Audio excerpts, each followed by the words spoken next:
The Smithsonian is out of control. That's a quote from President Trump's Truth Social post complaining the Smithsonian museums in Washington painted the country in a negative light. But what caught many eyes was how he mentioned slavery in the post. He went on to say, quote, "Everything discussed at the Smithsonian is how horrible our country is, how bad slavery was, and how unaccomplished the downtrodden have been. Nothing about success, nothing about brightness, nothing about the future," end quote.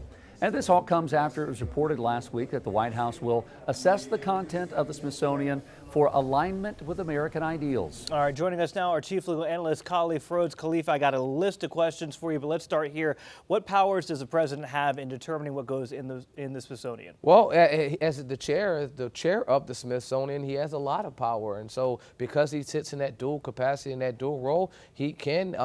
He's already gutted the board. He can basically put whatever he wants in there. But there's absolutely nothing funny about this.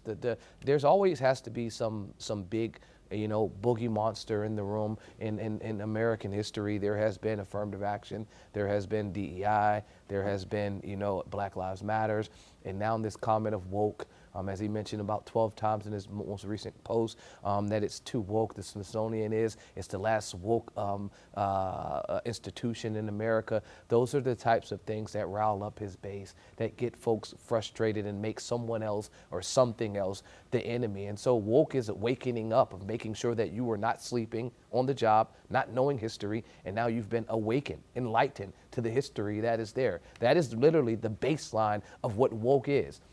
But the right, I should say the extreme and far right, has attempted to use this as some type of rallying cry to dumb down, and I should often say whitewash history. And now this is the most recent rendition of it, which the attempt to try to find the bright side, the high side, the upside to slavery. Well, we know there was an upside. It was financial. Slaves, free labor, made the South and America at the time one of the most powerful and wealthiest nations in the country. But it was free labor. So that is the only upside that you can point to. But everything else of it is dark. There's nothing else bright or shiny or beautiful or great about using and buying and selling and distributing human beings in this country. And to attempt to paint it as anything other than that is confusing at the most and disturbing at the best, but it is part of the overall plan. And you've heard him mention this a number of times, but he isn't the first person to mention this. Julian Michaels just mentioned this week in a viral post when she was online on CNN. She said the exact same thing. So this rhetoric is not new. She said that we've attempted to confine slavery to one race in this country. And all of the panelists were confused. Trump is echoing those same type of statements. But history is hard to forget, but because people don't like to look at it. 1787 Constitutional Convention, 3/5 compromise. That was counting my ancestors as not a whole person. They were 3/5 of a person. And you learn that in school, but you don't understand why. It was a political move. If I can get 3/5 of a vote in the South, that helps me get more delegates in the House, and it helps me get more electoral college votes. So who wins election during that time? A Southern slave-owning president.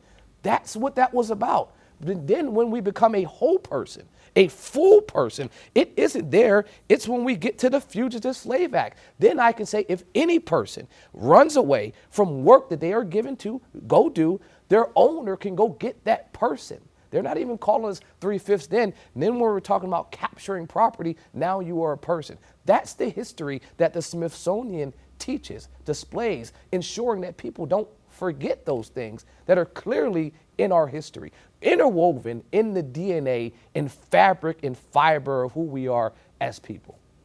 Yeah, are the same things happening with, I don't know, the National Holocaust Museum? Like when I go in there, I mean, it evokes a feeling, of what happened in the past before I was born. The same thing maybe when you go through portions of different, Smithsonian museums. Instead of taking some away, omitting it, or trying to lessen it, can you not just add more of what the president is saying as bright things? Let's talk about the successes without trying to diminish our past. The past it's the past, whether it's hurtful or not. I think that if that was the goal, I would be all for it, but it's not the goal. This is closer towards the erasing of history as opposed to the embracing. In other countries, when you mentioned the Holocaust, they've reconciled their past. They have reconciled that what we have done was wrong. The problem in America is that we have not had that reconciliation, that there will be excuses, there will be justifications, there will be heritage and support for something that is one of the darkest things in world history, not just American history. And as we inch closer to authoritarianism and further away from democracy, this is part of the plan. And I haven't framed this, but I can give you something from a Princeton professor. Before the attacks on Ivy Leagues were looked at as the most, highest value for education in our country. The Stanfords, the Princetons, the Harvards, right? This is a Princeton professor. He says as you get closer to authoritarianism, you'll see these things. Winning an election, expanding powers outside their bounds of the executive branch, weakening of the other branches of the judicial and the legislative, undermining government functions, firing experts, dismantling agencies, instilling loyalists in key positions. Here's the one on today. Discrediting the media and truth building propaganda systems. If you're attempting to discredit truth, if you're attempting to remove and erase history, that is closer and closer and closer to autocracy, further and further away from what we are supposed to be on, which is a democracy. That marginalizing of the truth is important, because if you forget the truth, then you'll fall for anything, and that's what's occurring right now. Well, I wanted to go and dive into the history books about this because it's something interesting. I wanted to know if there had ever been a similar incident that happened at the Smithsonian, and it actually happened during the mid-90s under President Bill Clinton, a Democrat. And what happened is they wanted to do an Enola Gay exhibit, and it drew a lot of criticism from the Air Force Association, the American Legion. They said it portrayed Americans in a negative light and spent too much time focusing on the Japanese suffering. What ended up happening was they stripped that exhibit down and didn't put any mention really of the suffering that happened in Japan. So it's not something that happens only under President Trump. We saw this under President Clinton. My question to you, Khalif, is what protections are there in the Constitution if you go into the Smithsonian and things make you feel uncomfortable? Is there any protection in the Constitution for that? Well, if you're in a position of power,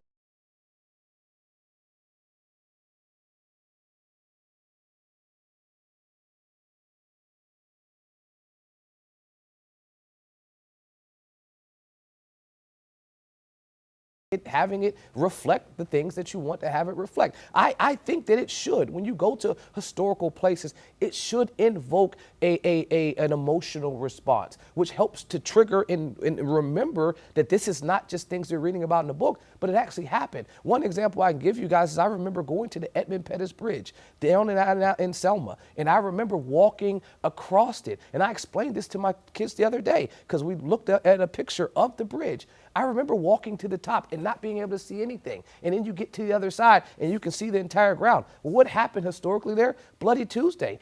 Folks attempting to march from Selma to Montgomery, they get to the top and they see officers down there. And officers beat them to a bloody pulp, to the fact that no one could walk, no one could move, everyone went to the hospital, and the march was canceled that day. That was law enforcement attacking American citizens on a bridge in the middle of the day. Hundreds of officers, hundreds of people, Bloody Tuesday. That's the history. So when I got at the top of that bridge, it did evoke emotion. I could remember seeing the images that I read in books, but now I'm here. I'm at this place where folks bled for me to be able to vote. So to me, I put a real connection to history. The erasing and the attempt to erase history is problematic because if you have never had that lived experience, if you didn't live in the 50s or the 60s, the only way you can learn about it is by reading it. But if you can erase it, if you can whitewash it, if you can make it seem like it's not as important as folks made it seem, then it's diminished. I'd say this last point, what Florida attempted to do with the removing of their African American studies programs, and they gave the examples of talking about what experience what Rosa Parks had, that she decided to get up, she just wanted to sit in the front. Not that it was laws, not that it was against the law for her to sit where she was sitting, but no, she just decided to sit there because she wanted to rest her feet. No, we can't whitewash the history that at that time, at that moment, historically, she legally could not sit there. This was systematic, put in place to prevent someone that looked like her from being there solely because she looked like she looked. That wasn't her feeling. That wasn't her thoughts. That was the law.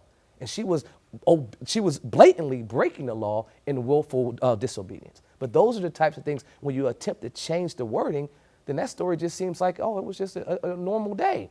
Oh, this was history. This conversation is a long way from being over, just at the beginning. So, Khalif, thank you. Appreciate your passion in talking about this. All right.